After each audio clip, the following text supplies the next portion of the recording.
चैतन्यमनोभीष्टं स्थापितं येन भूतले स्वयं रूपा कदा मह्यं ददाति स्वपदान्तिकम्।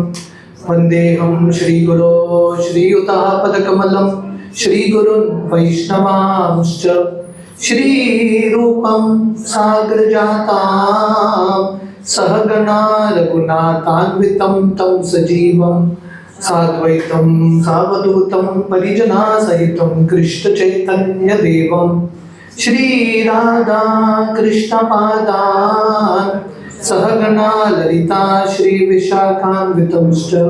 नमो विष्णुपादाय कृष्णप्रेष्ठाय भूतले श्रीमते भक्तिवेदांत स्वामी इति नामिने। नमस्ते सरस्वती देवे गौरवाणी प्रचारिणे निर्विशेष शून्यवादी पाश्चात्यदेशतारिणे। वंचाकल्पतरुभ्यश्च कृपा सिन्धुभ्यैव च पतितानां पावनेभ्यो वैष्णवेभ्यो नमो नमः।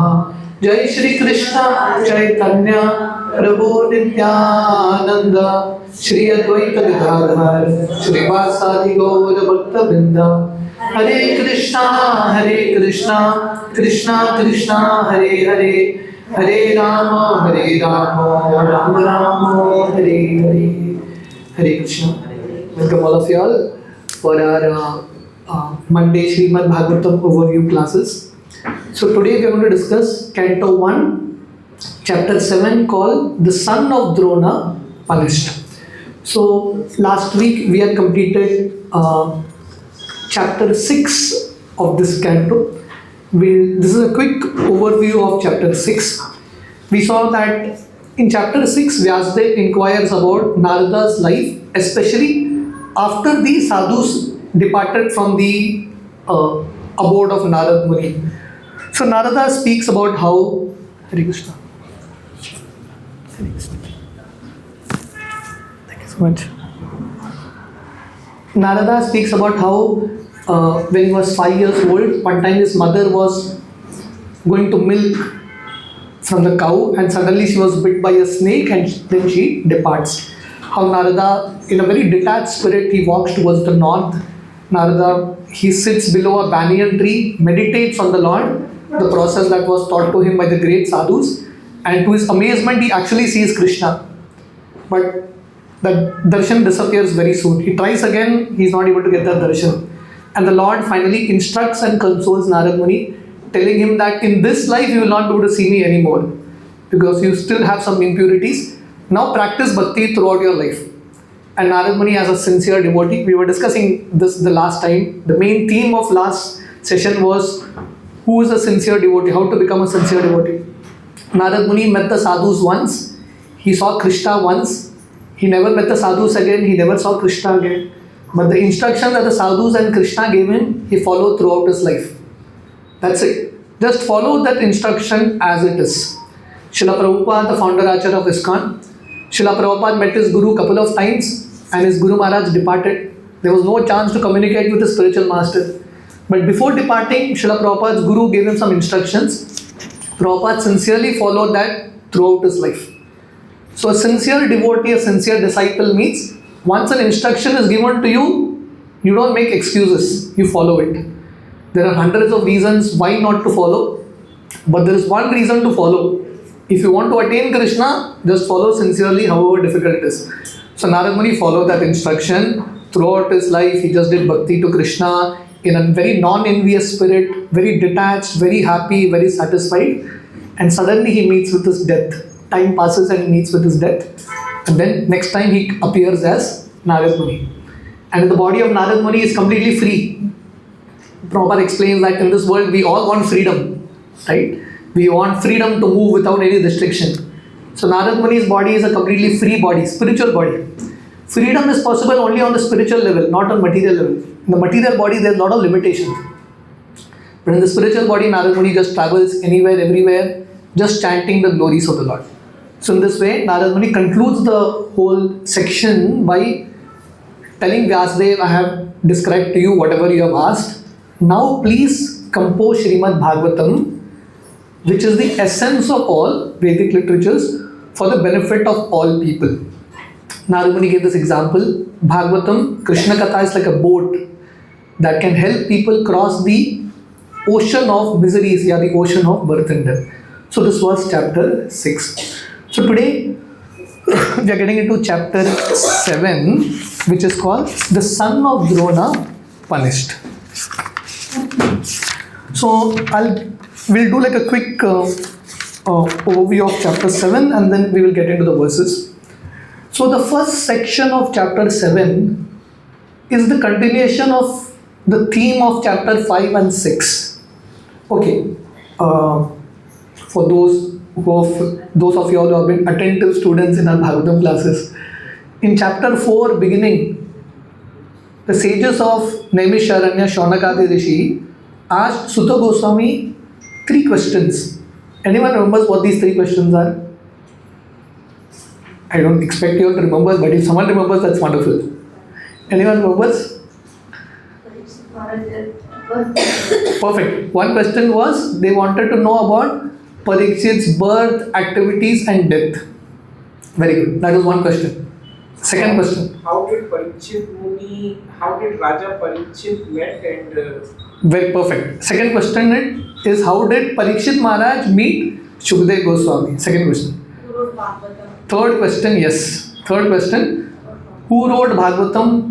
Why was Bhagavatam written? When it was written? These were 3 questions at the beginning of 4th chapter. In answer to that question of who wrote Bhagavatam, why Bhagavatam was written, chapter 5, chapter 6 and a part of chapter 7. Why Vyasadeva, what was his inspiration to write Bhagavatam?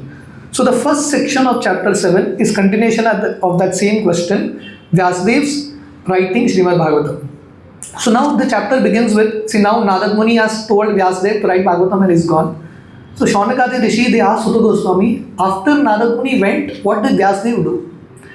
So this is like a parampara. After the sadhus met Narad Muni, after they left, what did Narad do? He followed the instructions of his guru. Now Vyasadeva's guru Narada has come and given him some instruction. Narad Muni goes. Now what did Vyasadeva do? He followed Narada's order. So how did he sit to meditate? And we will get into the verses. I'm just giving you an overview in the beginning. Vyasadeva actually he saw Krishna, he saw Maya, he saw the suffering of people, and then Vyasadeva wrote Srimad Bhagavatam.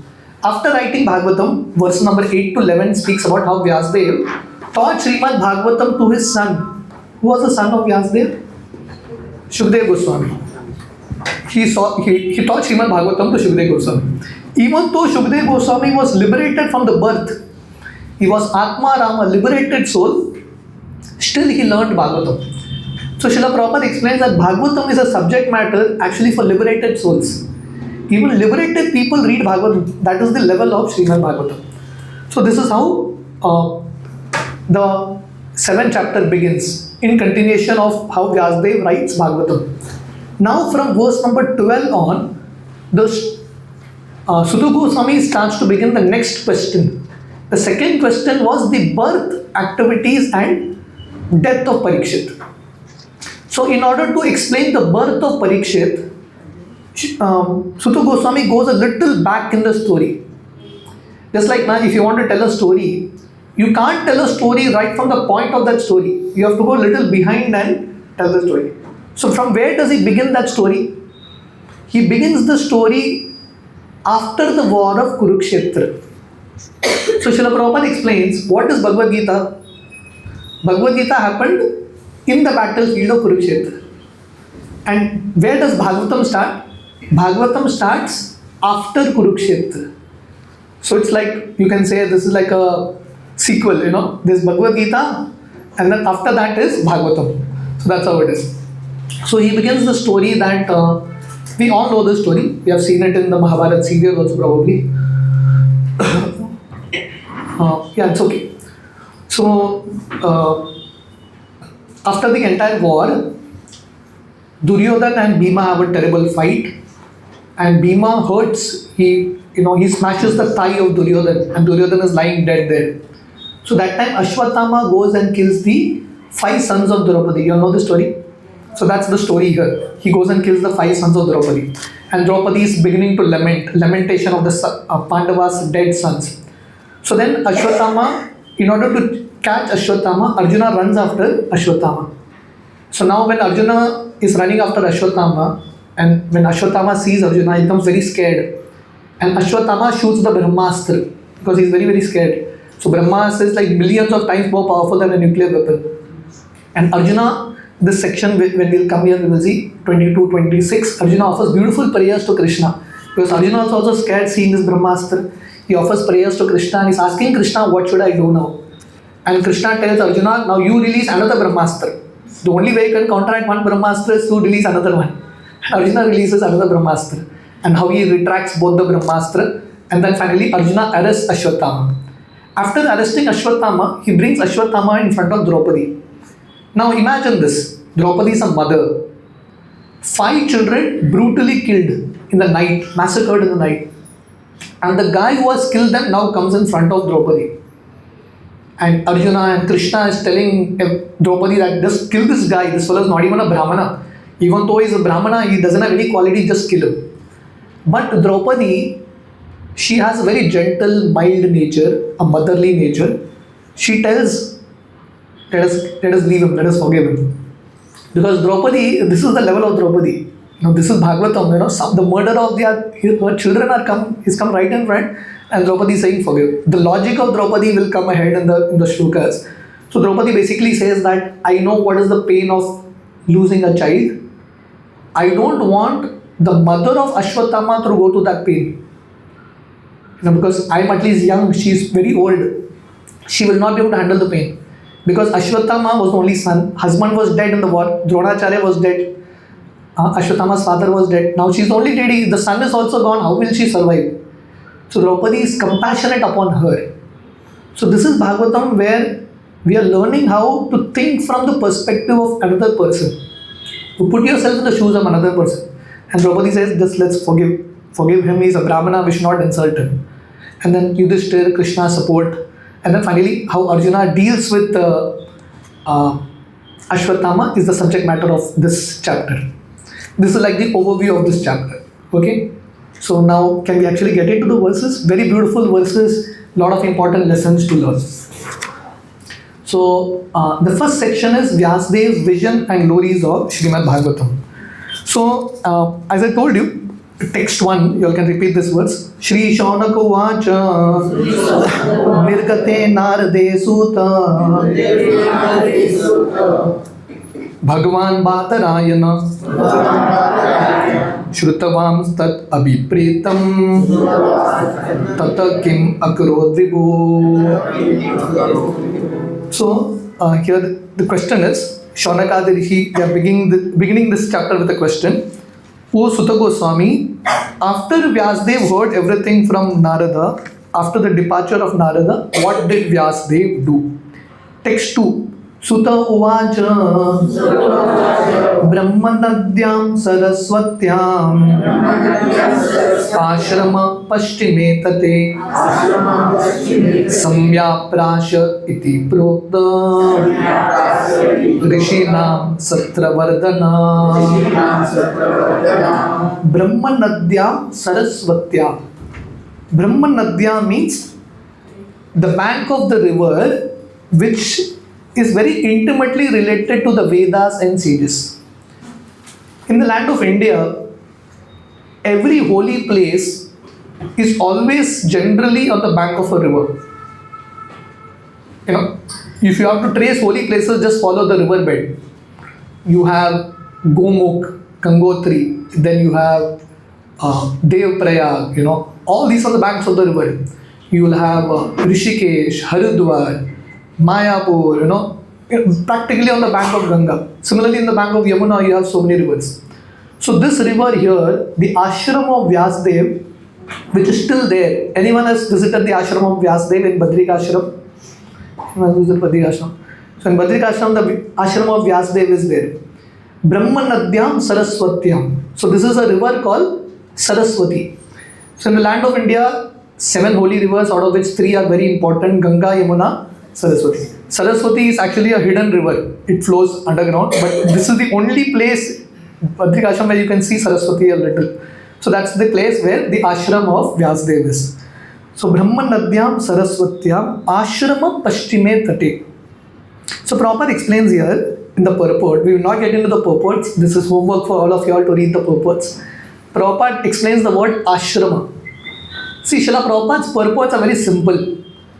Every word in the shloka, Prabhupada tries to explain each word, the significance of each word. The word ashrama. What does the word ashrama mean? Anyone knows? What does ashram mean? Anyone? Ruji? What does ashram? Yes. Where sages live and meditate. Good. Any other thought? What is an ashrama? Stages of life. Okay. Mataji is saying stages of life. Brahmacharya ashram, grahastha ashram. Okay. Very nice point. Yes. Where we live life as per the Shastras. Very good. So ashrama, generally the understanding of an ashram is where brahmacharis stay, sannyasis stay. But Vyasdev, was he a brahmachari, was he a sannyasi, was he a grahastha? He was a grahastha. Even though he was a grahastha, his house is called an ashrama. That's the point Prabhupada is making here. Ashrama means a place where the residents of that place take shelter, ashray of Krishna. Understood? That's an ashram.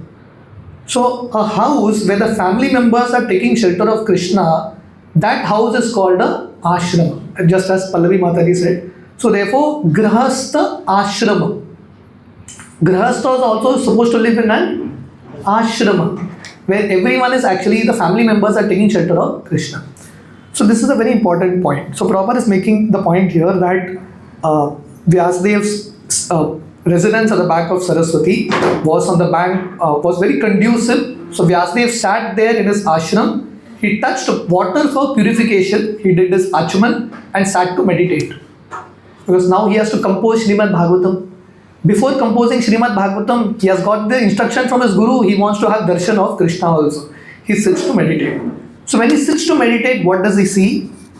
So, okay, we'll read text 3 also. Tasmin swa ashrame vyaso badari santa mandite asinopa upasprashya parinadyo manaswayam. So basically, Vyasdev sits there, does his purification and sits to meditate. So, badari santa mandite. So I told you Vyasdev's ashram is in the bank of Saraswati river and the place is Badrik ashram. What does Badrik ashram mean? Why is that place called Badrik ashram? The story is like this. One time, Narad Muni goes to Vaikuntha. He meets Lord Vishnu. And he tells Lord Vishnu, my dear Lord, all your devotees are doing so much austerity. All your devotees are so detached. That's what you're telling in the Gita, be detached. But you are constantly with your wife Lakshmi. Lakshmi is always with you. So Narad Muni is telling Lord Vishnu, you should also show tapasya. You should also show detachment. You are telling your devotee should do detachment, you should also have tapasya. So Vishnu takes that order. So Lord Vishnu sends Lakshmi for some outing somewhere. And Lord Vishnu leaves Vaikuntha and he comes to Badrik ashram. And what does Lord Vishnu do then? In Badrik ashram he is doing tapasya as Nar Narayan Rishi. So when Lakshmi comes to know, when Lakshmi goes back to Vaikuntha, Narayan is not there. Now without Narayan, what will Lakshmi do there? So Lakshmi also comes to Badrik ashram. And Lakshmi is there in the form of a Badari tree. Badari means a berry tree. So therefore it is called, the deity there is called Badri Narayan. That means Narayan who is there along with Lakshmi. But the name of Lakshmi is in the form of a tree called Badri, a berry tree. So Vyasdev sits there to meditate. And when he sits to meditate, what does he see? Text 4, a very important verse. You can repeat this verse. Bhakti yogena manasi samyak pranihite male apashyat purusham purnam mayam chatat apashrayam. Very important verse. Very important verse. So Vyasdev sits to meditate. How does he meditate? Bhakti yogena manasi. He is not following Jnana Yoga, Karma Yoga, Ashtanga Yoga. What yoga is following? Bhakti yogena manasi. Very clear. He is fixed his mind Bhakti Yogena Manasi is fixed his mind on Krishna through the linking process of Bhakti Yoga. We already saw in chapter 5 and chapter 6, Narad Muni is very clear in the instructions to Vyasdev that of all the processes, Bhakti Yoga is the highest. So please don't confuse people with so many so many processes, give them the highest. So Vyasdev sits to meditate with the process of Bhakti Yoga. We are in the 7th chapter of Srimad Bhagavatam, Canto 1. We have been seeing this theme of Bhakti coming literally in every chapter, in practically every verse of every chapter, the theme is coming up. So this is Bhagavad Gita, this is Bhagavatam, where Bhakti Yoga is so prominent. So Bhakti Yogena Manasi Samyak Pranhite Male. Amale means purified, without impurities. Srila Prabhupada, once he was in America, he saw a board. And the board was written unalloyed metal. What is an unalloyed metal? That means a metal with no impurities, no mixture. So Prabhupada liked that word unalloyed.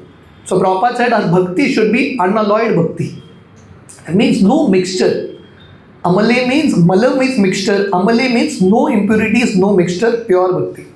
So with that pure bhakti, Vyasdev sits to meditate. And what does he see? Okay, now you have understood the highest process is Bhakti Yoga. Now you sit with the process of Bhakti Yoga, you focus your vision on Krishna, your meditation on Krishna, and you sit and meditate. What will you see? Apashyat Purusham Purnam. Whom does he see? He sees Krishna, God having a form. The word Purusham is very, very important. The Supreme Person. He doesn't see Brahma Jyoti. He doesn't see impersonal effulgence. Whom is he? Purusham. And that Purusha is Purna. We were discussing Nectar of Isopanishad. There is a book called Isopanishad. 108 Upanishads. Out of that, one Upanishad is called Isopanishad. The invocation mantra of the Isopanishad is Om Purnam Adap Purnam Idam Purnat Purnam Udachyate Purnasya Purnamevaya Purnameva Vishishyate.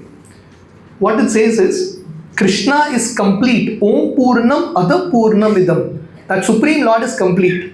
And what is the complete understanding of God? The understanding that God is a person. There are three understandings of the absolute truth. Brahman, Paramatma, Bhagavan. Brahman is the energy feature or the all-pervading effulgence of God that people call Brahma Jyoti or the supreme universal energy. Beyond higher understanding is God as Paramatma in everyone's heart. But the highest understanding is God having a form. Bhagavan, the supreme personality of God. So Vyasdev sees Krishna having a form. And he not only sees Krishna, along with Krishna, he sees Maya also. Mayam chatat apashrayam. He sees Maya also. So Prabhupada gives a very simple understanding. See, these are very complicated subject matters, very complex Sanskrit verses, but Prabhupada's understanding logic is so simple through beautiful examples. So Prabhupada says, just like when we say, the king is going. Please come, Aditi. There's place for you. Please do join. Is that AC working? AC chal raha hai? Can you start it? AC shuru karna. So, Prabhupada gives a simple understanding. When we say the king is going, what it means? The king is going along with his ministers, soldiers. The king will never go alone. Similarly, when we say someone has seen Krishna, that means what? Krishna will be seen along with his energies. Krishna means Krishna and energies. Like you have sun. Sun means sun and sun rays together. Fire means fire, heat and light together.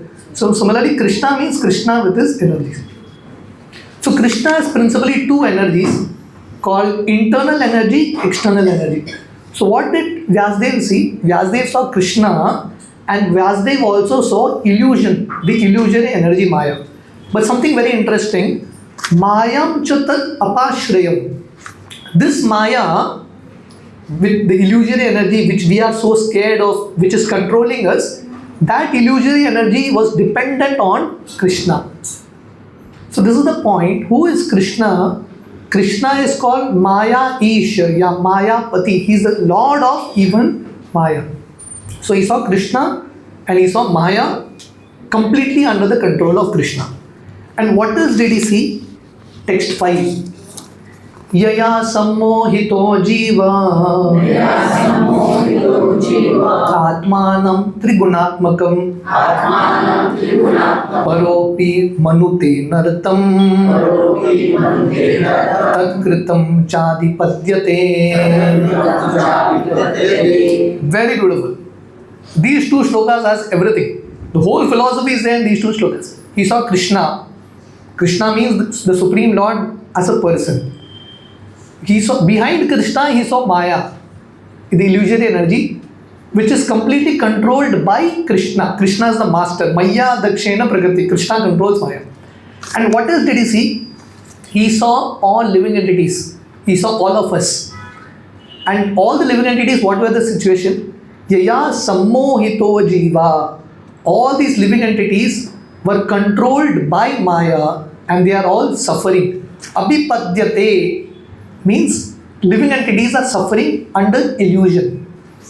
Why the living entities are suffering? Paropi manute naratam. Paropi means even though Atma is transcendental, because the Atma identifies with matter, it begins to suffer. Getting the point? So there's a whole philosophy in this. Krishna is the master of Maya. So Vasudev saw Krishna, behind Krishna he saw Maya, and behind Maya he saw all the living entities. And all the living entities are being tortured, are being punished by Maya. And the only reason we are suffering in this world is because Paropi Manute Naratham. We have forgotten that we are transcendental. We have forgotten that we are Atma. As soon as we identify with this body, we begin to suffer in this world. So Prabhupada explains in the purport, Vyasadeva saw the solution and he saw the problem also. What is the solution? See, Maya is controlled by Krishna. So if a living entity takes shelter of Krishna, there is no Maya. But the living entity has forgotten connection with Krishna. The living entity has forgotten that it is a spirit soul. Therefore, the living entity is suffering in this world.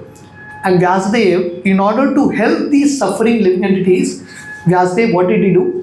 He compiled Srimad Bhagavatam as a solution to the problem. The problem is we have forgotten Krishna. We are trying to enjoy independently of Krishna. We are trying to identify with this body, therefore we are suffering. And in order to help them, in order to give them a remedy, a solution, Vyasadeva compiled Srimad Bhagavatam. Text 6. Anarto pashamam sakshat bhakti yogam adokshaje lokasya ajanato vidvam chakre satvata samhitam lokasya anartha upashamam. Lokasya means for the people in general.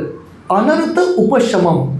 In order to end their suffering, Vyasadeva composed Srimad Bhagavatam. Chakre compiled Satvata Samhitam.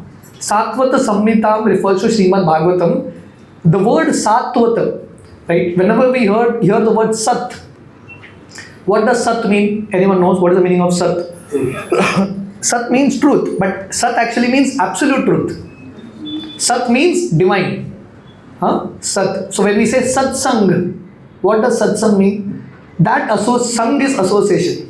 Satsang means that association that brings us closer to that eternal is called Satsang. Right?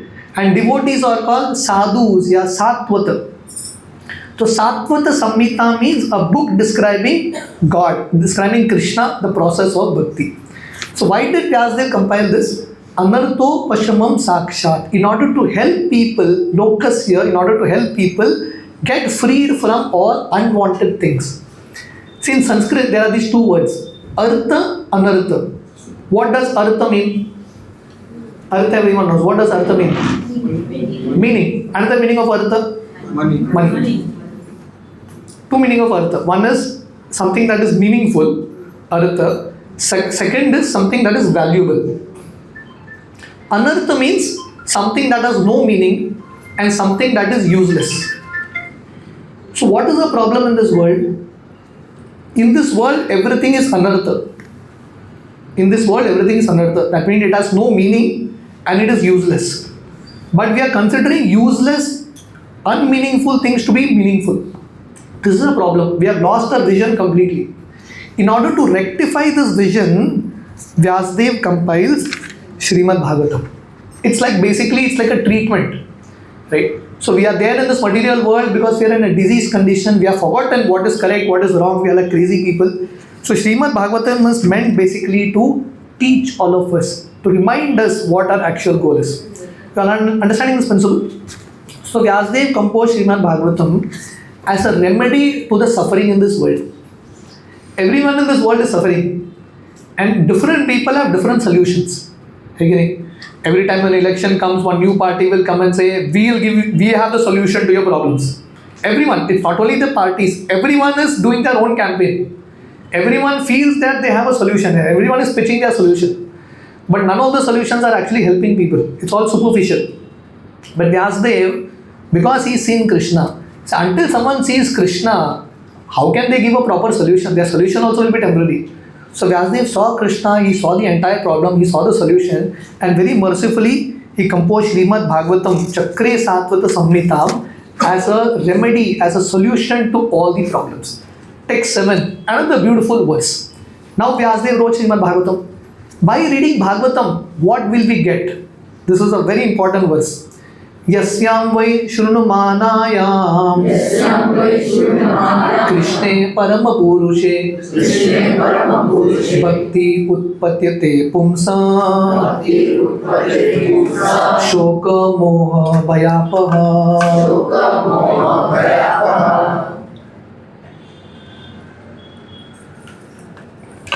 Vyasadeva says, Yasyam vai means that Srimad Bhagavatam. So the previous verse ended with Chakre Satvata Samhita. So it's referring to Srimad Bhagavatam. Yasyam vai shrunumanaya. This Srimad Bhagavatam, if you hear properly or if you read properly, if you spend time reading Bhagavatam, studying Bhagavatam, reading is one thing, studying is one thing. If you spend time reading, studying Srimad Bhagavatam, hearing Bhagavatam attentively, what will happen? Krishne parama purushe bhakti utpadyate. Utpadyate matlab is generated or arises. What arises in our heart? Bhakti arises in our heart. For whom? Krishne parama purushe. Again the word Krishne, Krishna. And who is Krishna? Parama Purusha. So Parama Purusha means two things. First is he is a person. But what kind of person? Supreme person. So when you hear Bhagavatam attentively, what will happen? Bhakti to Krishna will rise in one's heart. And there are many examples. We have seen the entire story of Narad Muni. He heard Bhagavatam, Bhakti to Krishna rose in his heart. We have the examples of Rukmini. She heard about Krishna from Narada and Bhakti to Krishna rose in her heart. So when we hear about Krishna, the first thing that will happen is Bhakti to Krishna will rise in our heart. That Bhakti that is already there, it's not that we have to get it from outside, it's already there. It will start awakening, rekindling. And the second thing that will happen is Shoka moha bhayapaha. Apaha ka artha hai, apaha means destroys or removes. What does Srimad Bhagavatam attentive hearing do? Shoka moha bhayapaha. It will destroy three things. Shoka moha bhaya. What does shoka mean? Shoka artha kya hai? Shok matlab lamentation, rona, crying. In this world everyone is crying about something, na? Everyone feels that something is missing in their life. No one is happy. As they say in English, na, the grass is greener on the other side. Everyone is looking at the neighbor only. They are not seeing what they have. All ungrateful people in this world. So shoka, we are all crying, lamenting. We all have a bitter experience in this world. No one has a sweet experience. So when you hear Srimad Bhagavatam, shoka will go away. Lamentation will go away. Second, moha, illusion will go away. You'll understand what the reality is. And third is bhaya, fear will go away. These three emotions are very strong emotions in this world. Shoka is about the past. We keep crying about the past. Moha is about the present. At present we are in illusion. And bhaya is about the future. Anytime we think about the future, we are fearful what is going to happen. So we are lamenting about the past, illusion about the present, fearful about the future. By hearing Srimad Bhagavatam, all three will immediately disappear. We have the example of Parikshit Maharaj himself, which Parikshit will come later in the Bhagavatam. He heard Bhagavatam, and that death that was supposed to come to him, Parikshit was fearless. Fearlessly he faced death. So by hearing Bhagavatam, this is what will happen to us. Shoka Moha Bhai will disappear. We saw the life of Narad Muni, 5-year-old boy. His only shelter, his mother, she also passes away. Narad Muni neither cried, he felt bad, but he didn't keep lamenting over that. Neither was he in illusion, neither was there fear for him. A 5-year-old boy fearlessly walking through the jungles because he had heard Srimad Bhagavatam very, very attentively. So this is what Vyasdev says. The Sutta Goswami says about Vyasdev. So what did Vyasdev do? He sat to meditate. Let's try to recap till here, verse number 7. Vyasdev sat to meditate, and what did he see? He saw Krishna. Behind Krishna he saw Maya, who is completely under the control of Krishna. And behind Maya he saw living entities who are completely under the control of Maya. And he understood that the problem is the living entities have forgotten Krishna, they have forgotten who they are identifying with this body, therefore they are suffering. Vyasdev very mercifully wrote Srimad Bhagavatam as a solution to all their problems. And then what did Vyasdev do? See, after you write a book, it is also important that you pass it down through a parampara so that the knowledge is transmitted. Just like Valmiki wrote Ramayana, you know Valmiki wrote Ramayana. And whom did Valmiki teach Ramayana first to? Anyone knows whom did Valmiki teach Ramayana? Love and Kush. And Love and Kush went around propagating. So Vyasdev has written Bhagavatam. He wanted to teach Bhagavatam to someone. And whom did he teach? He taught this Bhagavatam to his own son. Text 8. Sa samhitam bhagavatim kritvanukramya chatmajan shukam adhyapayamasa nivritti nirtam muni. So after compiling Bhagavatam, what did he do? He taught it to his son Shukdev Goswami, Nivritti Niratam Muni, who was already a self-realized soul. So Shukdev Goswami was already a liberated soul in the womb of his mother. So he was already a self-realized soul, still he taught Srimad Bhagavatam to Shukdev Goswami. Now when Vyasdev explained this, Shaunakadi Rishi, they have a question. You know what the question is? We will not read that shloka. The question is, my dear Sutta Goswami, why did Shukdev Goswami undergo so much trouble to hear Bhagavatam when he is already self-realized? Getting the point? Why were you hearing Srimad Bhagavatam? Because we want to experience that self-realization, liberation. Shukdev Goswami was already liberated. Why did he have to undergo to study so many verses, understand Srimad Bhagavatam? This was the question. Very interesting question. And in answer to that, Sutta Goswami explains a shloka which is a very important shloka. Atma Rama, this is text 10. Atma Ramascha Munayo Nirgranta Api Urukrame Kurvanti Ahetukim Bhaktim Ittam Bhuto Guno Hari. This is a very important shloka. Atma Ramascha Munayo Nirgranta. So what is the question? Can anyone repeat what is the question of Shaunakadi Rishi? What was the question? Because Shukdev is already liberated soul, and why he should hear again? Exactly. Shukdev Goswami is already liberated soul. Why he had to undergo the trouble of studying Srimad Bhagavatam? Now in answer to that they say, even liberated souls, Atma Rama. What does Atma Rama mean? I mean, one who finds bliss in the level of the Atma. Rama means pleasure. One who finds bliss on the level of the Atma. Self-satisfied sages. Nirgranta. Nirgranta means liberated from all material bondage. Nirgranta means liberated from all material bondage. So Shukdev Goswami was a self-realized, he was finding bliss on the level of the soul, a liberated personality. But here this verse says, even liberated souls, what they do? Kurvanti. Kurvanti means they perform. What do they perform? Ahetukim Bhaktim. Bhaktim. Ahetukim Bhaktim. What does that mean? Ahetukim means unmotivated, uninterrupted. So even liberated souls perform devotional service. Why? Ittam bhuto guno hari. Because that Krishna, that Hari, is filled with wonderful qualities. Getting this point? So, this is a little tough, technical subject matter, but there are these two types of transcendentalists. One is called the personalist, other is the impersonalist. Have you all heard of these terms? One who believes that God has a form, they are called personalist. The others who believe that God doesn't have a form, impersonalist. Right? In Sanskrit, we call this Vaishnavas, Mayavadis, right? Yeah, Brahmavadis. So here it says, liberated people who their understanding may be that Krishna doesn't have a form, God doesn't have a form. Even such people, when they hear the qualities of Krishna through Bhagavatam, they get attracted. So the story of Shukdev Goswami is like this. Shukdev Goswami, I think I told the story in the beginning.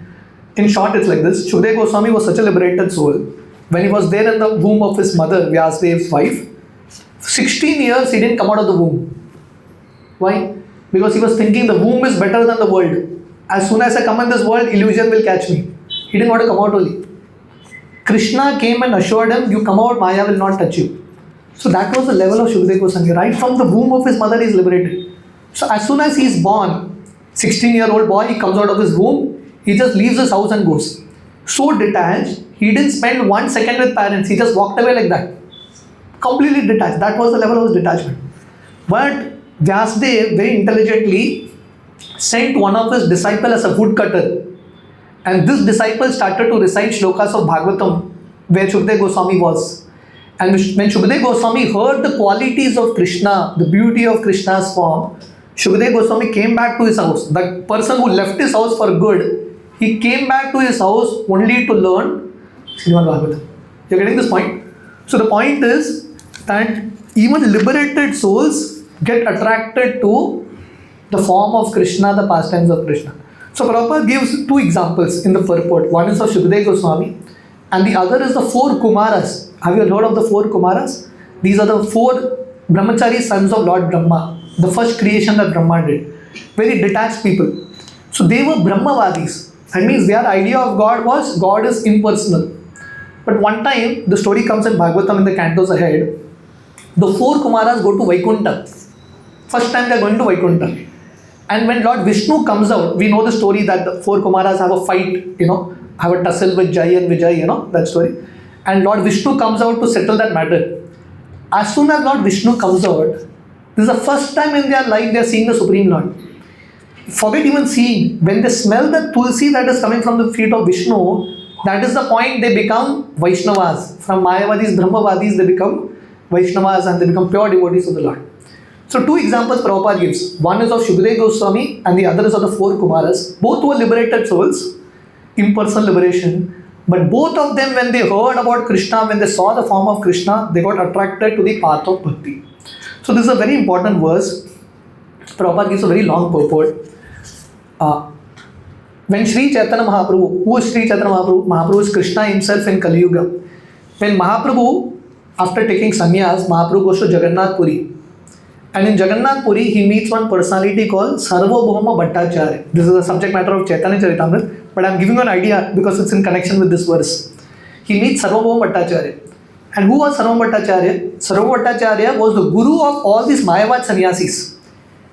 All Mayavad sannyasis would come under him and Sarvabhauma Bhattacharya would teach him Vedanta. He would teach him Vedas. But Sarvabhauma Bhattacharya was not a Vaishnava. He believed that God didn't have a form. So when Mahaprabhu was trying to discuss with him, trying to explain the teachings of Bhagavatam, they came to this verse, right? And Sarvabhauma Bhattacharya told Mahaprabhu, can you explain this verse? Sarvabhauma Bhattacharya explained this verse in 9 different ways. Mahaprabhu explained the same verse in 18 different ways. And then Sarvabhauma Bhattacharya surrenders to Mahaprabhu that you are Krishna only because you know so much knowledge. And the same Mahaprabhu, when he met Sanatana Goswami later, Mahaprabhu explained the same verse, Atma Ramascha Munayo, in 61 different ways. One verse, he gave 61 different meanings to this. And Sanatana Goswami also surrendered. So this is called the famous Atma Rama verse. That means even liberated people get attracted to the pastimes of Krishna. Krishna's pastimes are so attractive. Therefore, Krishna is called Krishna. Krishna means attractive. So in this way, Sutta Goswami concludes that this Srimad Bhagavatam, which is very very dear to the devotees, Vishnu Janapriya, which is very very dear to the devotees, was learnt by Shukdev Goswami. So in this way, Sutta Goswami completes that first section. The first question. First question was what? Why did Vyasadeva compile Srimad Bhagavatam? What was the inspiration? He explains the whole story of how Vyasadeva, after writing Vedas, he was not satisfied. He met Narada. Narada told him to compile Srimad Bhagavatam. How Vyasadeva compiled Bhagavatam, the whole story is explained now. Now, the story is shifting. The story is shifting to Parikshit, for the birth of Parikshit. And it is coming from the point of Ashwatthama, how Ashwatthama comes to kill the 5 sons of the Pandavas. Text 12. Parikshitota Rajarsher Janma Karma Vilapamam Samstam Cha Panduputrana Vakshe Krishna Katodayam. Another beautiful verse. Now Sutta Goswami is saying, now I shall begin to describe the birth activities of Parikshit. Why? Because Parikshit is a great devotee of the Lord. Therefore, Parikshit's story is also called Krishna Katha Doyam. Right? So we have been seeing that what is most important is to hear about Krishna. So now the question may be, we have to hear about Krishna, but why the sages are hearing about Parikshit? Parikshit is a king. Why they are hearing about this king? Because this king is a very special king. Because this king was a great devotee of Krishna. Therefore, they want to hear about him. Getting this point? And Prabhupada explains here, the Lord and the devotees are interlinked. When you hear about Krishna, you will hear also about Krishna's devotees. Because you can't speak about Krishna without speaking about Krishna's devotees. How can you speak Krishna Katha without saying how Krishna had a relation with the gopis or with the cows or with Arjun? When you speak Krishna Katha, you have to speak Krishna in relation to devotees. So when you speak about Krishna, the devotees will come. And when you speak about the devotees, Krishna will come. Because how will you describe a devotee? You will say, this devotee is a great devotee of Krishna. This is how he served Krishna. This is how he did. So both are interlinked. Both are interlinked. Krishna means Krishna with his devotees. Krishna is never alone. So Prabhupada is saying both is Krishna Katha. Hearing about Krishna and hearing about Krishna's devotees, both are important. So they want to hear about Parikshit, and Sutta Goswami is speaking about Parikshit because Parikshit is a devotee of Krishna. And Prabhupada mentions here, see, there are many Puranas, there are many stories in our Vedic literatures. But Bhagavatam is a very special book. You know why? Because only stories that are related to Krishna are chosen in this book. No other stories. Only personalities who are related to Krishna, only those people's stories are there in this book. So very, very specific book. So therefore this book is called Amala Puran, the spotless Puran, the most pure Puran. So he begins the story in text 13 and 14 by explaining how at the end of the war of Kurukshetra, when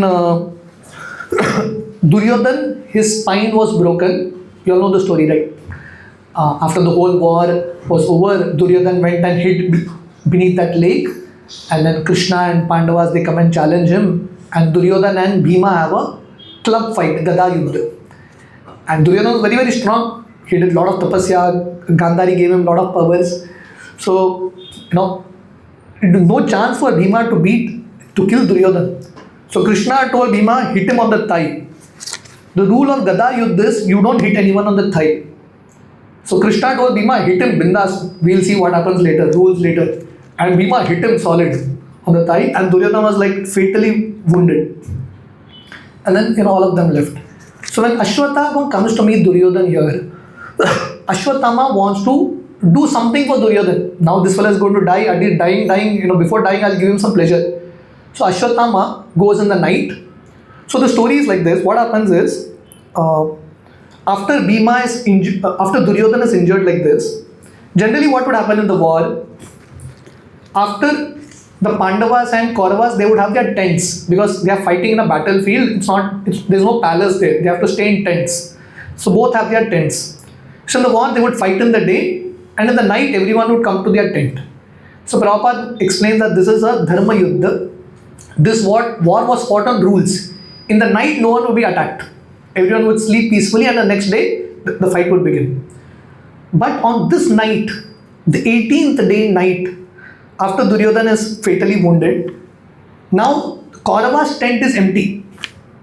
So Krishna tells the Pandavas, today we will not go to our tent. Today we will sleep in Kaurava's tent. Pandavas, they had full faith in Krishna. They said, okay, Krishna, whatever you say, we will do. They went and stayed in that tent. That day night, Ashwatthama entered the tent of the Pandavas. And he thought that the Pandavas are sleeping there. But Krishna had his own plan. Krishna kept the Pandavas away. So he thought these are the 5 Pandavas sleeping. These were the 5 sons of Draupadi, to the 5 Pandavas who looked very similar. And Ashwatthama, in the middle of the night, while sleeping, he killed his 5 children. Generally, a Kshatriya never does this. You challenge someone and then fight. You don't kill like this, like a coward. But Ashwatthama did that. And he cut the head of these 5 boys. He thought that these were the Pandavas' head and took them to Duryodhana. And when Duryodhana saw this, he knew that this is not the Pandavas. Duryodhana also was unpleased.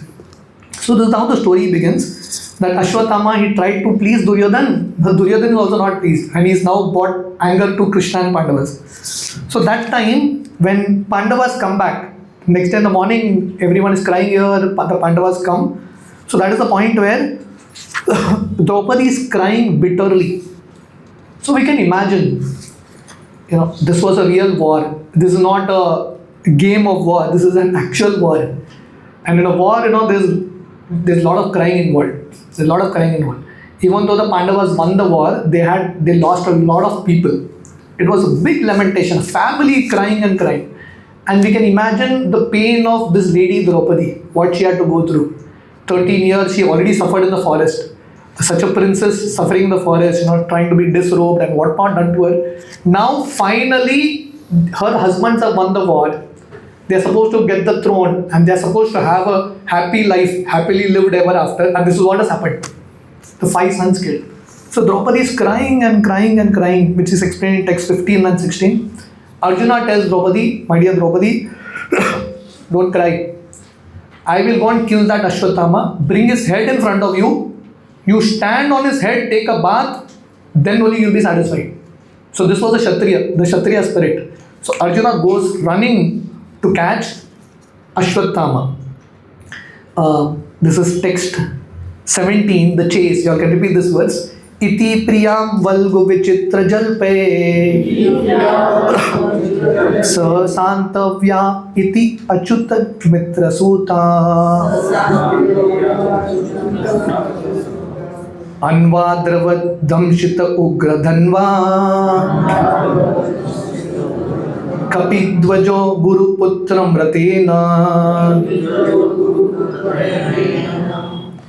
iti priyam valgu vichitra jalpai. Iti priyam means his dear wife Draupadi. Arjuna satisfied, pacified her with pleasing words. Vichitra, valgu vichitra jalpai, spoke some pleasing words of assurance to her. Santavya gave her assurance, and then he started to chase Ashwatthama. And whom did he go with? Achyut mitra suta. Achyuta, his best friend was Krishna. Krishna's name is Achyuta, infallible. Sutaha means chariot driver. If you all know Mahabharata, if you all know the character of Karna, some other time we'll discuss in detail. One thing that hurt Karna the most was when people would call him Sutaputra, son of a chariot driver. He would feel insulted. Here Krishna is called Achyuta Mitra Suta. Krishna is a chariot driver. Krishna had no sense of insult. Krishna is thoroughly humble. So Arjuna to Krishna, that infallible Lord has become a chariot driver of Arjuna. And Arjuna is running, Damshita, very, very angry, protected with his kavacha, carrying his Gandiva bow. He's running to catch Ashwatthama, Guru Putrena. And in those days, Kshatriyas, in a battlefield, there will be like so many Kshatriyas with their chariots. How will you know that who is standing where? On top of the Rath, there will be a flag. Just like you have now, every party has a symbol. You can make out, flower, a lotus, a hand, you understand who's who. So everyone would have a flag which is very specific. So Arjuna's flag had what? Hanuman on his flag, Kapit Dvajaha. So Arjuna goes to catch Ashwatthama. And when he's going to catch, Ashwatthama becomes very, very scared. Because when you commit a sin like this, you are already scared, you are guilty. Now Arjuna is coming like Ashwatthama is really fearful. So text 18 says, Tam apatantam sa vilaksha dura kumara hodvigna manaratena pradravat prana paripshur urvyam yavad gamam rudra bayat yataka. Very interesting shloka. It says, when Arjuna was chasing Ashwatthama, Ashwatthama ran in fear, just like Brahma ran in fear when Shiva came to kill him. So you may say, what is this connection? When did Brahma run in fear? So Prabhupada gives two stories. One story is of Brahma. So one time Brahma had created many living entities. One of them was a girl he created. And Brahma fell in love with his own creation. And Shiva became very angry, disgusted. What is this guy doing? So Shiva went with his trident to kill Brahma, and Brahma was running in fear. So he's giving that same comparison. Just like Brahma ran in fear from Shiva, same way Ashwatthama is running. Second example, the word kaha can also mean arkaha. There's another story. There was a demon called Vidyumali. So Prabhupada is giving all this in a purport. There was a demon called Vidyumali, and this Vidyumali was a great devotee of Shiva. And Shiva gifted him an airplane, a golden airplane. And Vidyumali took his golden airplane and he went behind the sun. So generally what happens, the sun moves around the universe, the sun god moves on his rath. So back of the sun planet is darkness. Where the sun moves ahead is light, Uttarayan, the back is Dakshinayan, darkness. So Vidyumali purposely went behind the sun. So that means he made night also into day. And the sun god became very angry, and the sun god melted the airplane of Vidyumali. And Shiva became angry because Shiva gave this airplane to Vidyumali. So Shiva became angry and he started to run after the sun god with his trident in hand. So in that way, these are two examples given. Arjuna ran after Ashwatthama. So now what happens? Yadra, text 19. Yadrashramam atmanam aikshata shranta vajinam astram brahma shiro mene atmatantram dvijatmaja. So when Ashwatthama saw Arjuna coming, Ashwatthama was so scared that his life is going to go now. He had no alternative other than to use the Brahmastra. So Prabhupada explains, Brahmastra is the ultimate weapon. You don't use it for small things. You don't use it for small things. But Ashwatthama here is called Dvijatmaja, ya Brahma Bandhu. That means even though he was a Brahmana is supposed to be a very responsible person. When you release a Brahmastra, literally you are going to cause destruction of the whole universe. Now, is it right to cause the destruction of the entire universe to save your life? That's absolutely wrong. But Ashwatthama is so scared, he doesn't have the qualities of a Brahmana, he is completely irresponsible. So, without thought, see, a responsible person, matlab, before you do an action, you think. But Ashwatthama, without a thought, carelessly, he just threw the Brahmastra. When Arjuna saw that Brahmastra coming, Arjuna became so scared. So the next few verses explains, the Brahmastra was so powerful, the effulgence was so great, Arjuna didn't know what was happening. At that time, Arjuna begins to address Krishna. So this section is a very beautiful section, 22 to 26, Arjuna's prayers to Lord Krishna. And Prabhupada explains something very beautiful. See, Brahmastra has been shot by Ashwatthama. Now Arjuna is going to die.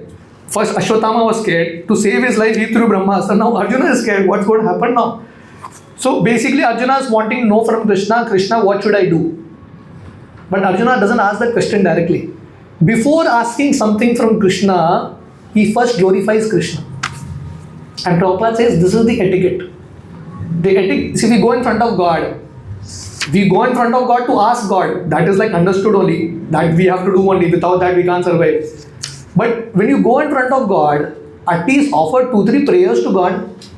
We go in front of God and ask directly, give me this, give me that. At least appreciate something, glorify Him. 2-3 minutes, then you ask whatever you want to ask. This is Vedic culture.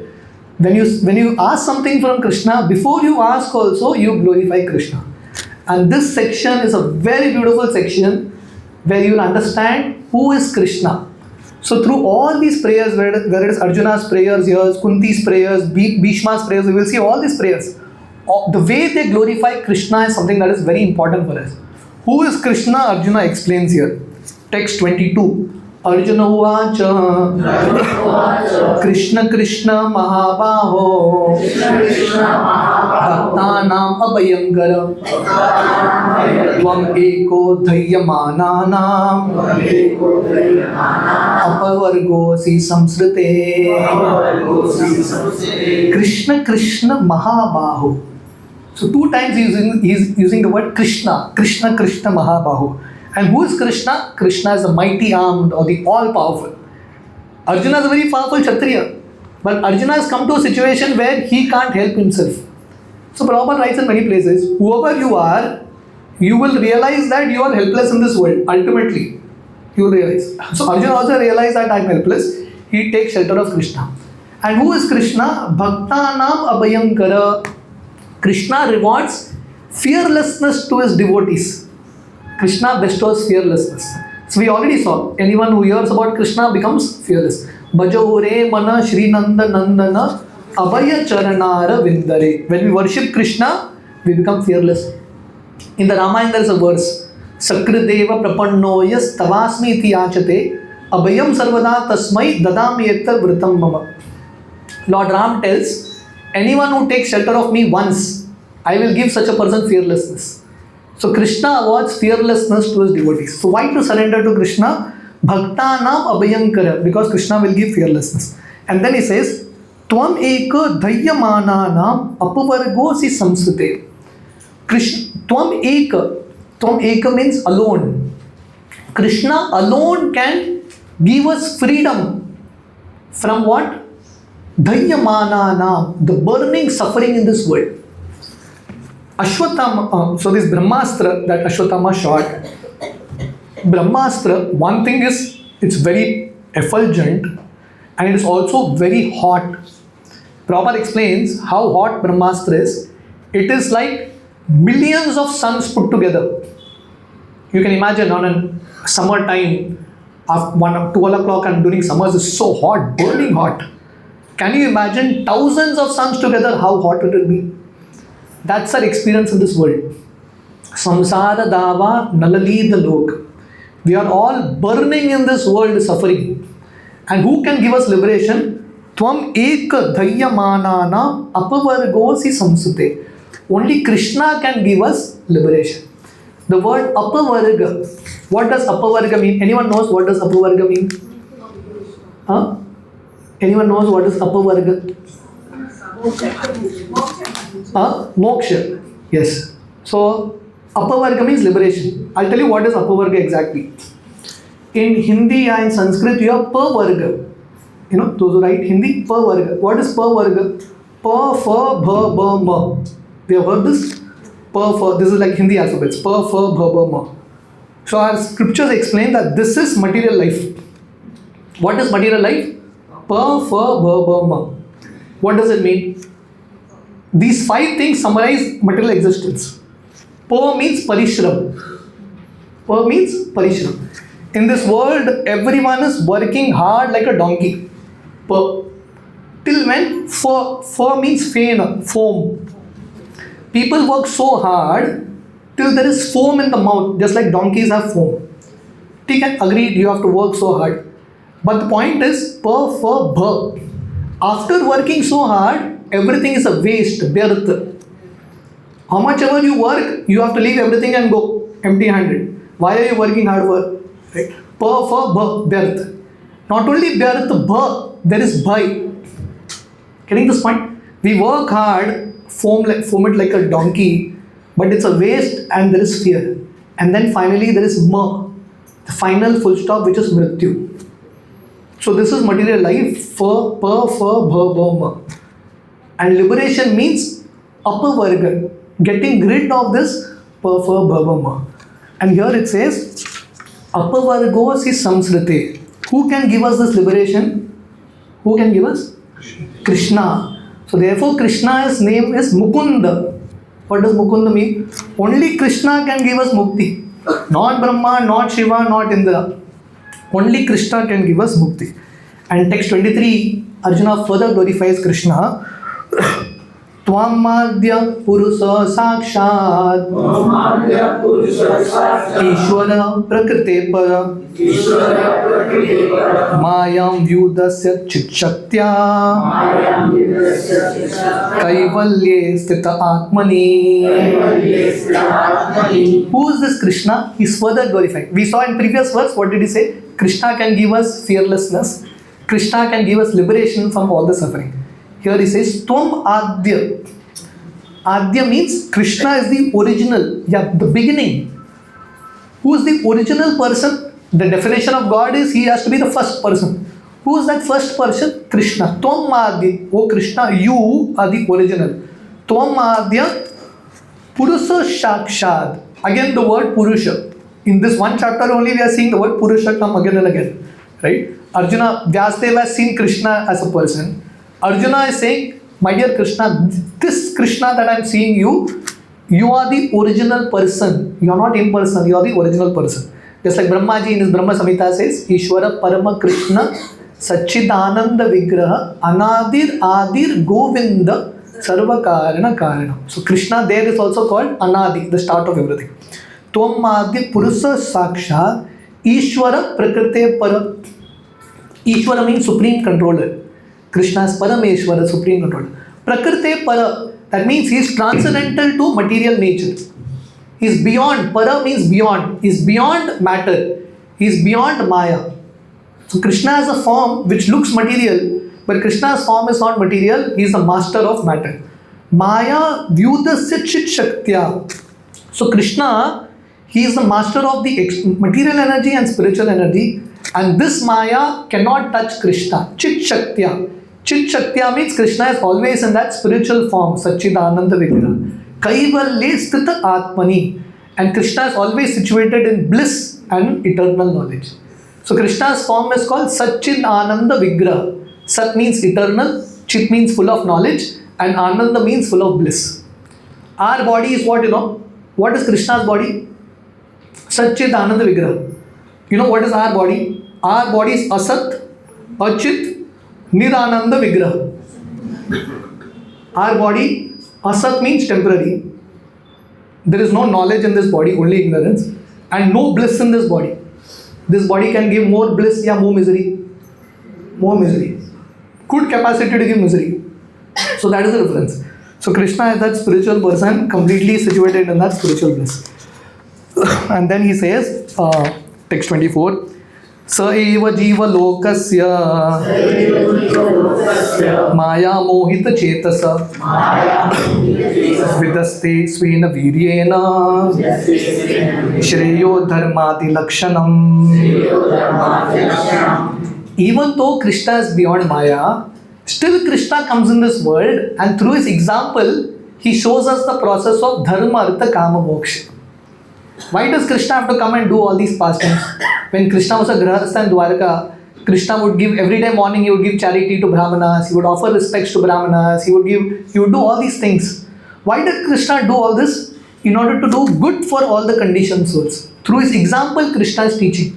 Even though he doesn't have to come to this world, but just like a father, he comes here to educate people through his teachings and through his example. So Krishna is very, very merciful. And then in text 25 he says, Tayaham Chavataraste Bhuvo Bharaji Hirshaya Swanam Chananya Bhavanam Anudhyanaya Chasakrit. Very beautiful. He says, my dear Lord, Tathayam Chavataraste. Why does Krishna take avatar? Bhuvo Bhara Jihirshaya. The first reason why Krishna comes is to remove the burden of the earth. When the earth becomes very filled with burden because of all sinful people, all demonic people, Krishna comes to remove that burden. And second, Swananam Chanya Bhavanam Anudhyana Chasakrit. And Krishna comes especially for those devotees, Anudhyayan, who are always thinking of Krishna through the process of devotional service. The same verse Lord Krishna tells in Bhagavad Gita. This is Bhagavatam. 2 reasons for Krishna's appearance. What are the 2 reasons? Krishna comes to remove the burden of the earth. That means he comes to destroy all the sinful guys. And second is, Krishna comes especially to take care of his pure devotees who are constantly thinking of him. Similarly, Lord Krishna tells in Bhagavad Gita 4th chapter, Paritranaya sadhunam vinashaya cha dushkritam dharma samstapanarthaya sambhavame yuge yuge. Same verse. This is Bhagavatam, that is Bhagavad Gita. Krishna comes there for 3 purposes. Krishna explains, Paritranaya sadhunam, to protect the devotees, vinashaya cha dushkritam, to destroy the demons and to establish dharma. So now, after glorifying Krishna, so 5 words Arjuna has sufficiently glorified Krishna. And when he is glorifying Krishna in an emergency, our life, even in a normal day, we are not able to glorify Krishna. In an emergency, to forget only, completely, right? Arjuna is like, there's a Brahmastra right in front of him, and still he has sufficient time to patiently, nicely, lovingly glorify Krishna for 5 verses. And then in text 26, he says, my dear Krishna, I don't know why this effulgence is coming. Please explain why is this effulgence coming and what should I do? And then Lord Krishna explains, Lord Krishna's response. He says, my dear Arjuna, in text 27, this is the act of Ashwatthama. Out of fear, he has released Brahmastra. But this foolish guy doesn't know how to retract it. The story is like this. When all these boys were children, they all studied in the same Gurukul. Under whose tutelage? Dronacharya was their teacher. Arjuna, Duryodhan, all these people, Ashwatthama, all of them were there. Arjuna was a very focused student, a very dedicated student. Arjuna was so dedicated, what he would learn in the day, in the night he would perfect and be ready for the next day, next lesson. So one of the name of Arjuna is Gudakesh. What does Gudakesh mean? One who has conquered sleep. Arjuna never slept. In the night he would practice. That is how focused and a sincere student he was. So Dronacharya was so pleased with Arjuna because Arjuna was dedicated. When a teacher sees a sincere student, naturally a teacher has special love and affection for the student. So Dronacharya gave Arjuna the knowledge of Brahmastra. This knowledge is not given to anyone and everyone. When Dronacharya saw that Arjuna is not only skilled, but he also has the right set of values and character, he gave him knowledge of Brahmastra. When Ashwatthama heard this, he comes crying to his father, because Dronacharya is his father. He tells, give me also this knowledge. So now Dronacharya is caught. He knows Ashwatthama is not qualified, but it is his son demanding. So Dronacharya gives. But Ashwatthama only knew half the knowledge. He knew how to shoot that arrow, the Brahmastra. He didn't know how to retract it. He just knew one way, he didn't know how to retract it. So Krishna says, Arjuna, the only solution is you shoot another Brahmastra. The only way to retract one Brahmastra is to shoot another one. And Arjuna, hearing this, Arjuna shoots another Brahmastra. Now imagine this. One Brahmastra itself, Prabhupada explained what is one Brahmastra. See, an atomic bomb maximum can destroy one planet, this earth. That's also very difficult. But a Brahmastra can destroy the entire Brahmand. The entire universe can be destroyed with one Brahmastra. And not one, 2 Brahmastra are shot. Arjuna also shoots his Brahmastra. Because Krishna told him, he just shot it. And then now Krishna says, pull both back. And Arjuna was so powerful, he pulled both the Brahmastras back. That was the caliber of Arjuna. So this is what is explained in the shlokas ahead. So then what happens? So this 30 and 31, there was a big fire, scorching heat everywhere, and Arjuna retracts both the Brahmastra because his mood is to help people. He doesn't want to see people suffer. And then in text 33, 34, we'll read these verses. Text 33. तत आसाद्य तरसा दारुणां गौतमी सुतं बबन्धार्मस्य ताम्राक्षा पशुं रशनयायता. Arjuna is so angry. His eyes, asadya tarasa, his eyes are like red, like copper. And Arjuna arrested Ashwatthama like one bounds an animal. And he was ready to take him to his military camp. So that time, what happens? Krishna speaks. So I'll read the next verse and I'll explain what Prabhupada is trying to make here. Text 34 is like this. Shibiraya Nishi Santam Rajva Bhadva Ripumbalat Praharjunam Purakupito Bhagavan Ambujekshana. So when Arjuna was very angry, his eyes red like copper, he tied Ashwatthama like an animal and is ready to pull him to this camp. That time Krishna starts to speak. And Krishna is described here as lotus-eyed. So here it is explained that Krishna was also angry. Arjuna is also angry, Krishna is also angry. But how is Arjuna's eyes described? Red. And how is Krishna's eyes described? Like a lotus pit. So Prabhupada is saying this is the difference between Krishna and Arjuna. Right? Krishna also gets angry, but Krishna's anger is still transcendental. Right? Krishna's eyes, even in that anger, Krishna's eyes are still beautiful. So Prabhupada says that Krishna is always Krishna and Arjuna is always Arjuna as a devotee. Right? A devotee can, or a living entity can never become Krishna. That stark difference is always there. So that time Krishna tells Arjuna that, my dear Arjuna, don't show mercy. So Krishna gives this argument. So Krishna supports killing of Arjuna, of Ashwatthama.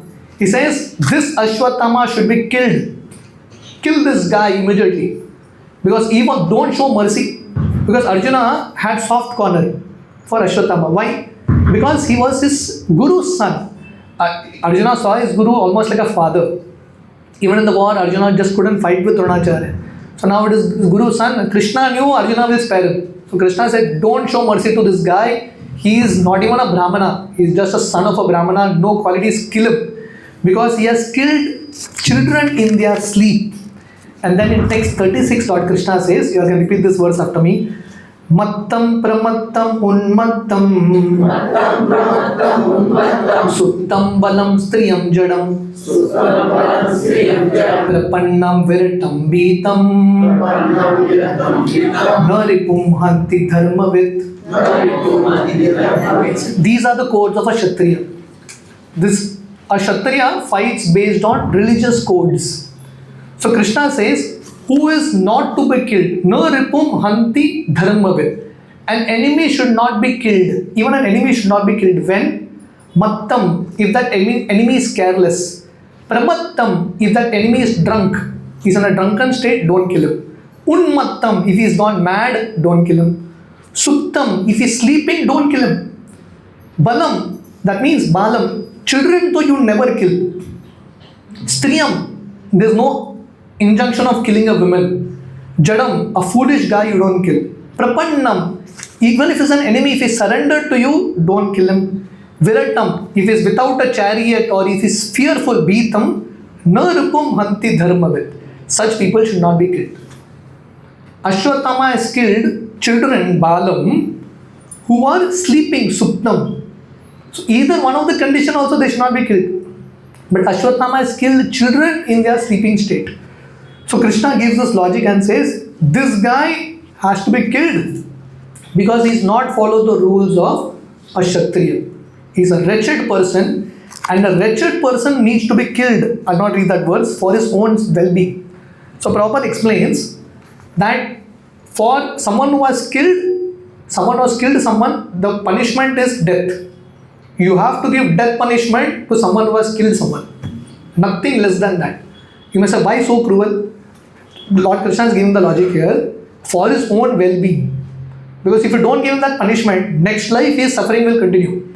So once and for all, just finish him, that's it. And the message will go very clear that this thing is not acceptable in society. So this is Vedic culture, life for life.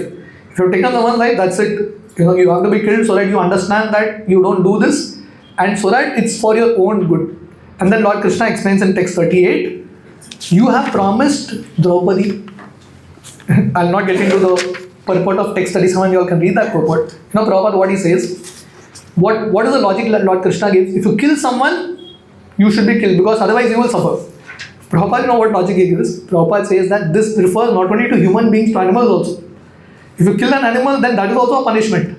You will be punished. Right? So Prabhupada is saying, a human being, he will never kill innocent people or innocent creatures.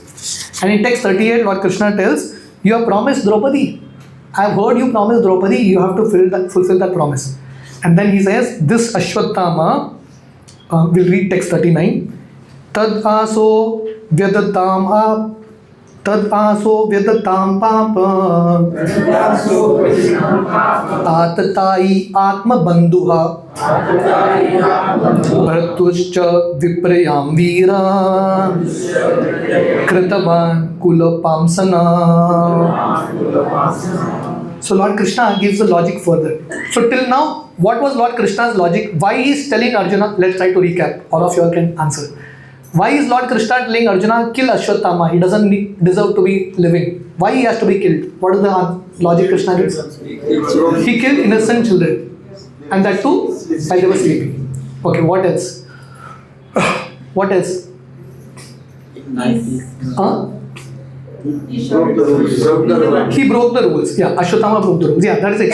Anything else? He shot a Brahmastra to save himself. Yeah, he shot a Brahmastra. He shouldn't have done that. Yeah, that's also correct. What else? We just discussed these 2-3 shlokas. The person should be killed to kill somebody.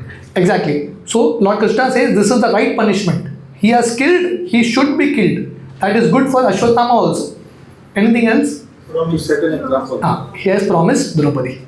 Now Lord Krishna is giving the logic further. He says, Tad aso vyadatam papa atatai atma bandhuha. So he says, this Ashwatthama is an atatai. Who is an atatai? Atatai is a terrorist.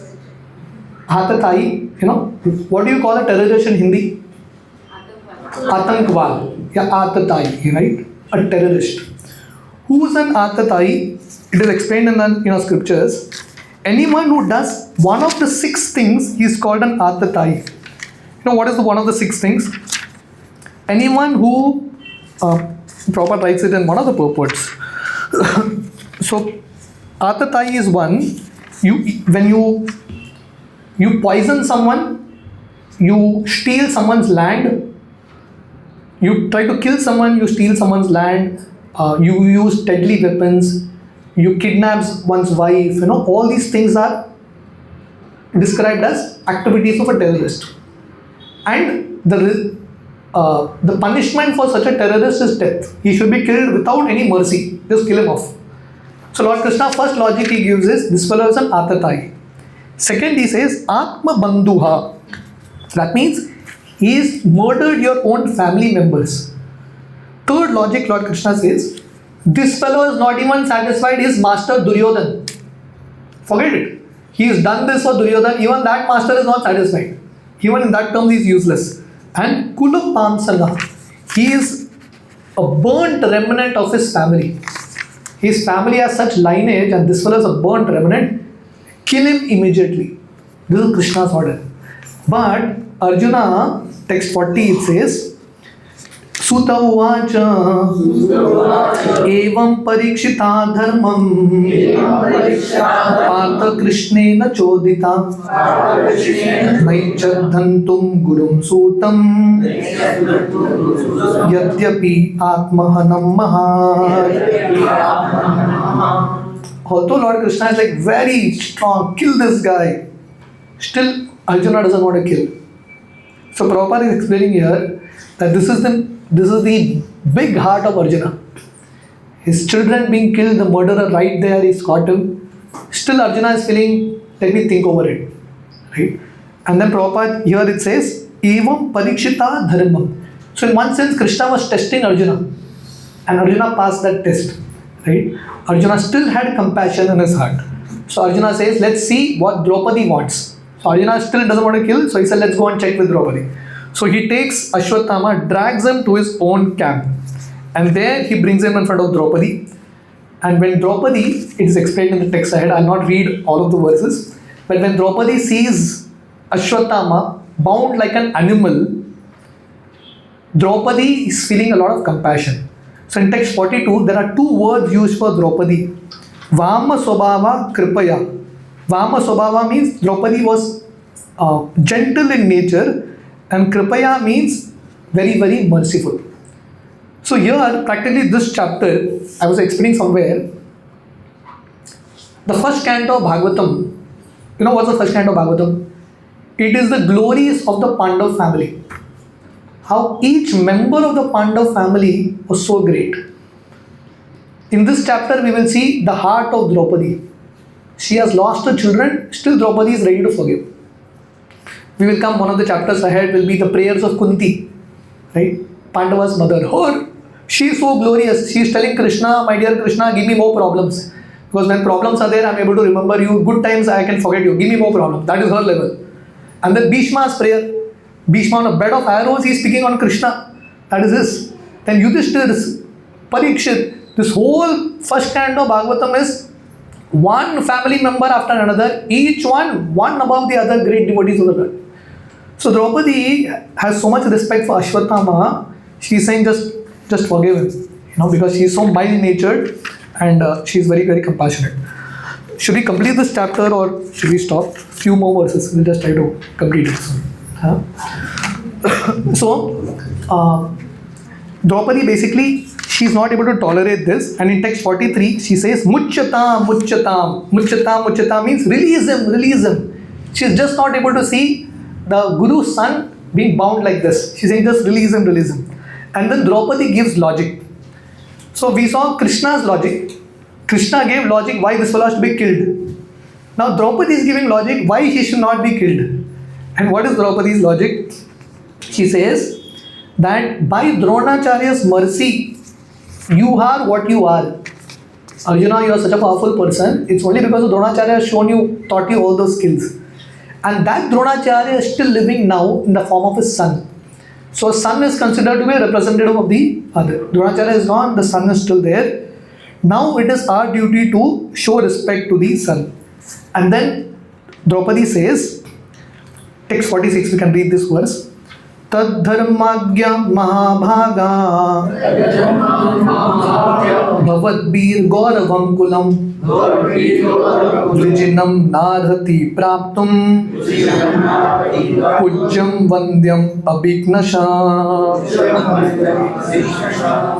So Draupadi's logic is, people who are in great families, such people should not be insulted. If you insult great people, it will be very bad for us. So Draupadi is saying, we are finally going to become the kings now. Now at this point, you cause grief to this entire family. What is there will also go away. So this is how Draupadi is so sensitive. She is teaching us the quality of being very attentive, alert, not to offend others. In the scriptures, we call this aparad. You know what does aparad mean? Literal meaning of aparad is aparad. If you do aparad, if you do offense to great devotees, Radharani goes away. Aparad means no Radha. What does it mean? Radha means bhakti. If you offend great souls, whatever bhakti you have will be destroyed. So Draupadi is very careful, let us not offend great people. And then text 47. Text 47 is the real heart of Draupadi coming out. So she says, this is like the master stroke. Draupadi's this one argument that even defeats Krishna's argument. Krishna gave like endless argument why this guy has to be killed. One argument of Draupadi puts off entire Krishna's argument. Text 47. Marodit asya janani Gautami pati devata Yataham mrita vatsrata Rodami ashru mukhi moho. She says, my dear Arjuna, don't make Ashwatthama's mother cry like me. I know what it is, what is the pain of losing children. I don't want Ashwatthama's mother at her old age to experience that pain. Right? I at least have husbands. I don't have children, at least I have a husband to take care of me. She doesn't have a husband. This is the only boy. If you kill this fellow, how shall we survive? So please don't make her cry.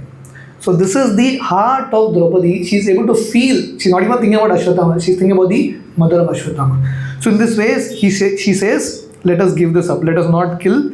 Because if as Kshatriyas we offend Brahmanas, the anger of the Brahmanas can destroy the entire Kshatriya dynasty.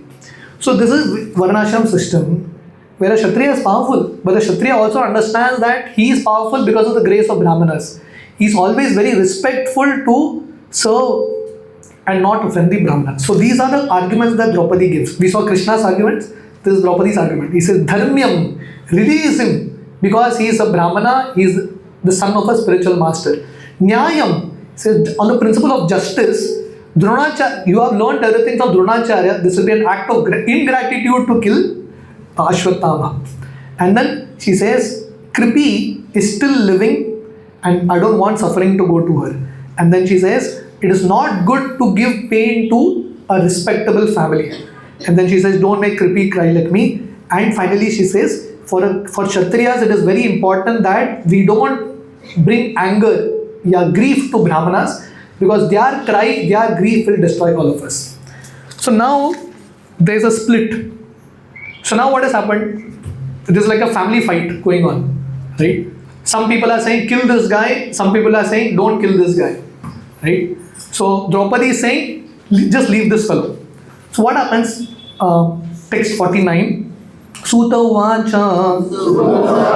These are the concluding section, we'll end it soon. Dharmyam Nyayam Sakarunam Nirvilikam Samam Mahat Rajdharma Sutoragya Pratyannak Vachodhuja. So when Yudhishthir heard the statements of Draupadi, Yudhishthir said, perfect. Yudhishthir is who? Dharmaraj. He is the personification of religion, right? So Yudhishthir said, perfect. What Draupadi you have said is in accordance with dharma. It is glorious, it is full of mercy, and it is the right thing to do without duplicity. Very good. So Yudhishthir supported Draupadi. Who else supported the argument? Text 50. Nakula Sahadevascha Yutano Dhananjaya Bhagavan Devaki Putro Yechani Yascha Yashita. So Draupadi said, forgive him. Yudhishthir supported her. Very good, let's forgive this guy. Nakul, Sahadev, Satyaki, Krishna also agreed. Arjuna also agreed. And Krishna also agreed. Krishna is like changing parties at any moment. Krishna till this point he was saying, kill this guy, kill this guy. When Draupadi said, forgive him, Krishna said, okay, I am also with you. So in our Vedic culture, women are highly respected. Krishna had a very strong opinion, he changed it because Draupadi said. But what happened was, only one person strongly disagreed with this. And who was that? That was Bhima. Bhima said, nothing doing. This fellow is a culprit, he has to be killed. So family has got split, difference of opinion. So Prabhupada explains, don't think that among Vaishnavas there are no fights. Right? There will be difference of opinion. Right? So this is because everyone thinks differently, na? Everyone has different viewpoints. Bhima said, nothing doing, this fellow is a culprit, all that logic, all that soft heartedness doesn't work, just kill this guy. So that time what Krishna did, text 52, very interesting verse. Nishamya Bhima Gaditam Draupadyascha Chaturbuja Alokya Vadanam Sakyor Iyam Aha Hasaniva. So Krishna removed his two extra arms. So Prabhupada writes in the purport, Bhima is like charging at Ashwatthama to kill him, and Draupadi is trying to stop Bhima. So in order to solve this situation, Krishna discovered two arms. In one arm he is controlling, two arms he is controlling Draupadi, two arms he is controlling Bhima. So Prabhupada explains that Krishna is the source of Vishnu. Krishna can show 2 arms. In the Virat Rup, he shows thousands of arms, whatever is needed. So this Krishna, what another important understanding for all of us, take home message is, Krishna is the source of Vishnu. It was Krishna, 2-handed Krishna, suddenly became Vishnu. And suddenly in Virat Rup, he shows thousands of arms. So that is Krishna. So Krishna controls the situation. And then Krishna tells Arjuna, text 53-54, Shri Bhagavan Uvacha Brahma Bandhurna Hantavya Atatahi Vadharhana Maye Vobhyam Amnantam Paripahi Anushasanam Kuru Pratishrutam Satyam Yattat Santavyata Priyam Priyam Cha Bhimasenasya Panchalya Mayam Evacha. So Krishna says, Arjuna, now you have to decide, Baba. He says, so Krishna gives instructions to Arjuna and makes him think. So Lord Krishna sometimes gives a solution and sometimes Krishna makes devotees think. So spiritual life means where you exert your intelligence. So Lord Krishna says, a Brahma Bandhu is not to be killed. So Krishna is saying, a Brahmana or a relative of a Brahmana is not to be killed. But if he is an aggressor, he should be killed. If he is a terrorist, he should be killed. And then Lord Krishna says, you have to do what is right. A Brahmana should not be killed, but if he is a terrorist, he should be killed. You should also satisfy your promise to Draupadi. You should also satisfy Bhima. You should also satisfy me. Now you decide what to do. And Krishna leaves it to Arjuna. Now you think what to do. And that time Arjuna was very, very intelligent. Arjuna, what did he do?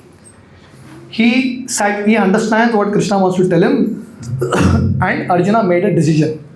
So Prabhupada writes in the purport, contradictory orders of Krishna, opposites order of Krishna, can be understood only by pure devotees.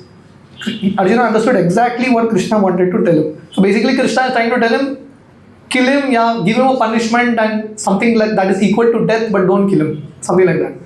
So what Arjuna does is, Arjuna with his sword, he cuts the hair of Ashwatthama, and Ashwatthama had a jewel on his head. He removed that jewel also. And he threw Ashwatthama out of the camp. So it is explained here, Ashwatthama already, because he did Bala Hatya, he killed children, he lost luster of his body. So when you commit a sinful act, you automatically become pale. Your effulgence goes away, right? Your energy level drops. And Ashwatthama had a jewel that gave him a lot of power, a lot of attraction, a lot of opulence. So Arjuna removed that and cut his hair. So in one sense, he insulted Ashwatthama and left him. Ashwatthama, he is considered to be a Chiranjeev. He is considered to be eternal. But what kind of life this is? Ashwatthama till now, he is suffering that reaction. Till now. This has happened like 5,000 years ago. But till now, Ashwatthama is wandering like this. Literally like a ghost, just wandering around. So this is suffering. So this suffering is like worse than death also. One time death is much more better than a life of suffering like this. So Ashwatthama just released. So this injunction Prabhupada explains here. A Brahmana is never to be killed, but he can give a punishment. But there is no injunction of killing. In this way, Arjuna cuts the hair, deprives him of his wealth and residence and leaves him. And the last shloka ends with, now whatever they had to do to Ashwatthama, they have done. But the grief is still there. Na? They have to still, it's not that the situation has changed. The children are still dead only. So they are all still crying and they perform all the final rituals of their dead relatives. So this is how chapter 7 ends. So in summary, we saw the first 7 verses. Vyasadev's vision, he sat to meditate and he saw Supreme Lord Krishna, he saw Maya and he saw the suffering jivas. And Vyasadeva realized that only bhakti can mitigate their suffering. And thus Vyasadeva composed Srimad Bhagavatam for the welfare of all. Vyasadeva taught Srimad Bhagavatam to Shukadeva Goswami. Even though Shukadeva Goswami was a liberated soul, still he learned Bhagavatam. That means Bhagavatam is a subject matter even for liberated people. And then we saw the tragedy of the killing of Draupadi's, the massacre of Draupadi's sons. Ashwatthama is arrested by Arjuna. Ashwatthama is about to be killed. But at that time, we also saw the beautiful set of prayers that Arjuna offers to Krishna. And Arjuna arrests Ashwatthama, brings him in front of Draupadi. And then there's a debate now. He should be killed, maar diya jai, chod diya jai, that kind of scene. That's the idea. What should be done? Kill him, leave him. So Krishna says he has to be killed. But Draupadi, she displays a lot of compassion and argues against not killing him because the son of the Guru is we have to show mercy and we'll commit a lot of offense like this. And then finally Arjuna solves the conflict. So this is like a conflict resolution chapter. There was a conflict in the family and Arjuna solved the conflict by removing the hair and jewel of Ashwatthama. Thank you very much. Hare Krishna. Srila Prabhupada ki jai.